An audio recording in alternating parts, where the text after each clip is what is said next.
nama 3 DPO itu nama dari siapa? Nama 3 DPO kita dapat pada saat saya Nggak tahu. Ada ekor yang mau saya katakan ini. Ada berita yang mengejutkan tadi sore, Bung Aiman. Saya tidak habis pikir. Begitu saya buka YouTube, Pak Rudiana preskon bersama dengan Hotman Paris Hutapea. Apa yang terjadi ini sekarang? Setahu saya Pak Rudiana memberikan kuasa kepada Bu Elsa dan kawan-kawan. Saya tidak salahkan Pak Rudiana, Bung. Karena mungkin dia resah dan gelisah melihat tekanan yang dialami. Bentar, tapi setahu saya, sebentar, setahu saya, apa anehnya, apa janggal ya? yang janggal menurut saya, kita kan lawyer, oke? Kita kan tahu aturan. Adabul ikhtilaf bil Islam. Ada adab kalau kita berbeda pendapat atau mengambil klien. Apakah pernah Hotman Paris nanya ke Elsa, apakah kakak izinkan dia datang ke situ? Tolong kakak jawab pakai mic. Apakah kakak keberatan tidak dengan Ibtu Rudiana datang ke situ dan kakak tersinggung atau sedih tidak? Tak usah tersinggung, sedih tidak? Kok Hotman preskon bersama dia tanpa Hotman ngomong ke kakak tentang apa atau Ibtu Rudiana? Tolong kak. Waktu dibuka oleh tim Perhaki ada berita itu, saya bilang tanyakan kepada Rudiana kenapa demikian. Memang dari tadi malam kami saya mendapat laporan dari sekjen saya Pitra bahwa laporan dari klien saya Pak Rudiana bahwa ditelepon-telepon dengan lawyer tersebut untuk datang. Kak, sebut aja kak, Hotman kak? Ya, iya. Betul. Nah kemudian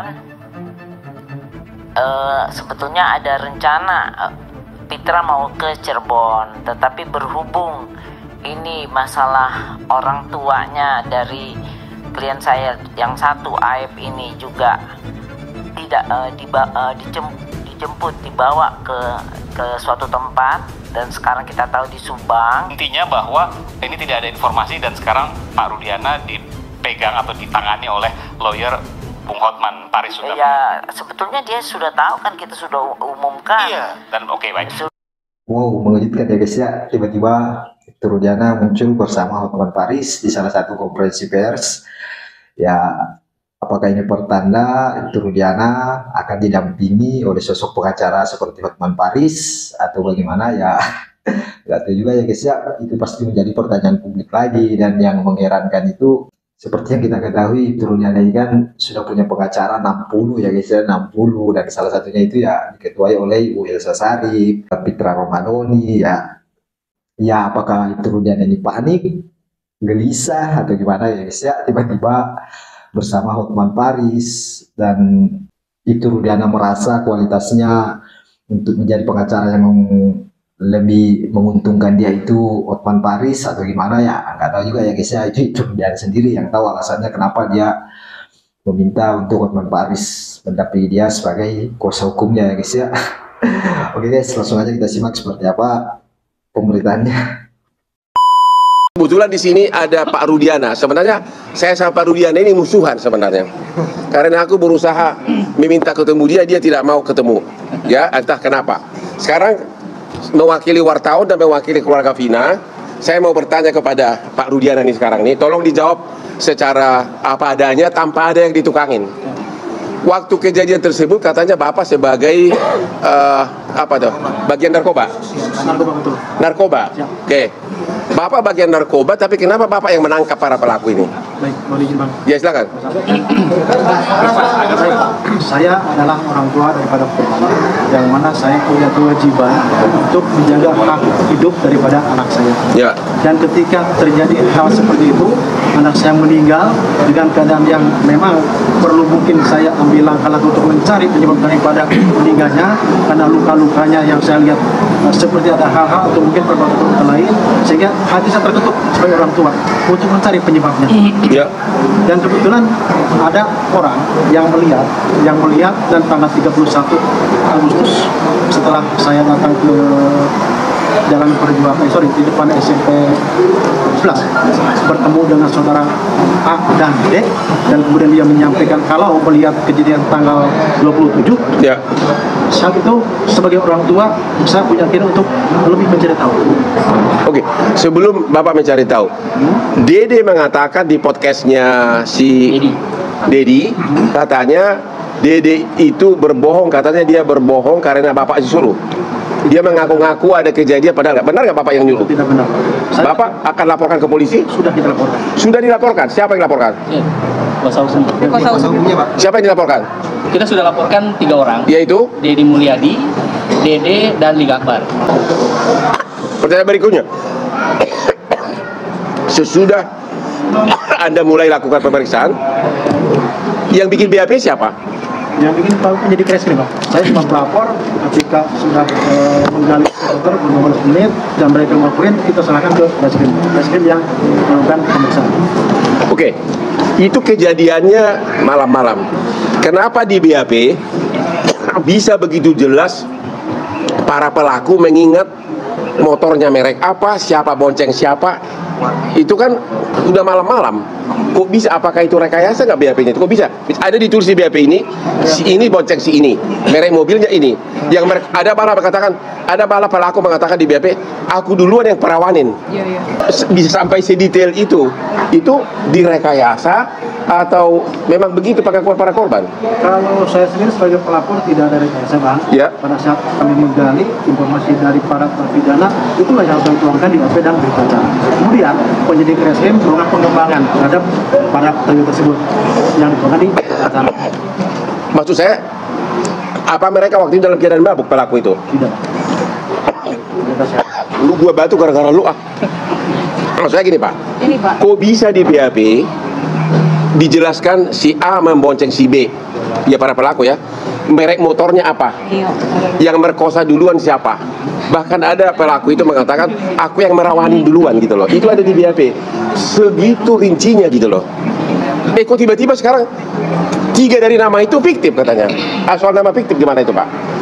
Bapak yakin nggak bahwa itu Peggy yang ditangkap adalah Peggy yang kemarin? Keyakinan tentunya di penyidik, Bang. Bapak sendiri pribadi? Ini Kan Egy sama Dede kan ngadu ke Bapak kan? Jadi menurut Bapak gimana? Peggy sama Dede. Bukan. Dede. Aib, Siap. Aib sama Dede kan sumber dari Bapak. Betul. Pertanyaannya ada 3 nih. Yang apa? Fiksi apa? Adi sama Dani. Nah, terutama Peggy dulu. Menurut Bapak itu Peggy yang kemarin dia di pra peradilan atau bukan? Bicara keyakinan, karena yang saya tahu hanya nama-nama yang disebut para terpidana. Disebutkan. Disebutkan terpidana.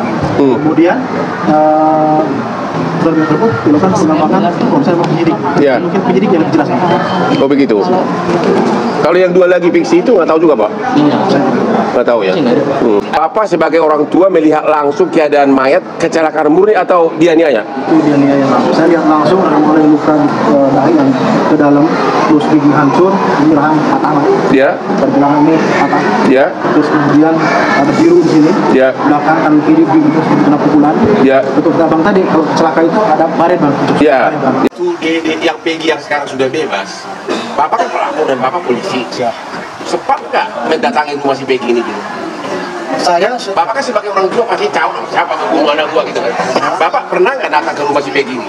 Setelah saya menyerahkan para terpidana ke penyidik, Bang, semuanya saya percayakan ke penyidik. Penyidik bergerak. Siap. Nggak bisa begitu saja. Bapak kehilangan anak. Bapak merasa nggak ada nama Peggy. Kenapa? Kalau gua bakal gua cari sampai ke Dengkul. Bapak tahu nggak nama Peggy itu ada nama yang sekarang? Pernah nggak Bapak mendatangi rumahnya? Belum Kita nggak pernah. menuduh Peggy ya, hanya untuk menanyakan dulu. Kan ada nama-nama termasuk Peggy. Katanya dulu sudah pernah penyidik mendatangi rumah Peggy kan? Dan motornya. Berarti Bapak pernah dengar dong bahwa ada nama Peggy. Bapak sebagai polisi dan yang kematian anak melihat ada bernama Peggy tapi tidak nongol DPO padahal alamatnya ada. Pernah nggak Bapak datangi rumahnya? Sekarang sampai mohon izin bahwa saya mempercayakan semuanya pada penyidik. Penyidik yang bergerak. Mana Bapak? Betul Bang. Dengan saya sudah mengamankan yang 8 dan kemudian 7 dari terpidana, 1 ternyata kata penyidik itu tidak cukup dipulangkan. Akhirnya setelah itu sesuai penyidik semua. Penyidik yang Silakan adalah mengenai Dede. Dede pasti bukan. Dede itu pasti pintar. kuasa hukumnya juga pintar. Kalau Dede sampai datang ke pengadilan di perkara PK ini menyatakan bahwa dulu dia memberikan kesaksian palsu, artinya apa? Mini itu juga bisa dipenjara karena sumpah palsu. Ya, jadi mungkin itu dia sudah sadar, makanya dia tidak datang. Artinya setelah melihat bukti nopom tidak ada saksi, maka tidak ada alasan bagi hakim PK untuk merubah putusan ini. Tidak ada alasan karena memang putusan ini bagaimana bukti foto tidak mungkin mengalahkan dua. Ini ada dua nih, ada visum sesudah bongkar mayat dibongkar dari kuburan, ada sebelumnya. Saya dari awal itu meyakini, saya dan keluarga meyakini bahwa ini pembunuhan. Kami keluarga tidak terima bahwa ini dikatakan laka lantas.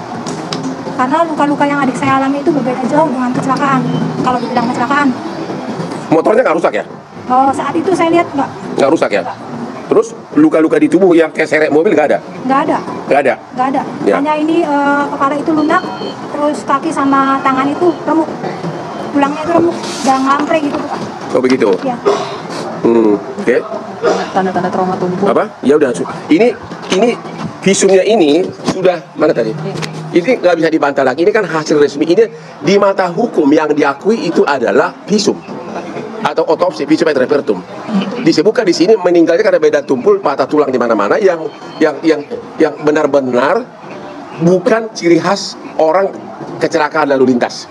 Ya, sebelum Nah, itu dia guys pemberitaan tentang kemunculan Ibtu Rudiana bersama pengacara Hotman Paris ya guys ya. Nggak tahu juga kenapa gitu loh tiba-tiba, tapi belum ada juga klarifikasi resmi bahwa menyatakan Hotman Paris ini resmi sebagai kuasa hukum dari Ibtu Rudiana. Yang nggak tahu kedepannya ya guys ya, toh nantinya Hotman Paris ini akan menjadi kuasa hukum dari Ibtu Rudiana, pastinya orang juga akan bertanya-tanya kenapa gitu loh dia beralih pengacara, kenapa dia tidak mempercayakan nanya lagi kepada Bu Ilsa Sarif sama Fitra Ramadhani ya. Karena Ibtu Rudiana ini merasa kualitas dari Hotman Paris ini lebih mumpuni untuk sebagai pengacaranya atau gimana ya, atau juga ya kita saksikan aja babak-babak selanjutnya di kasus Vina ini ya guys ya.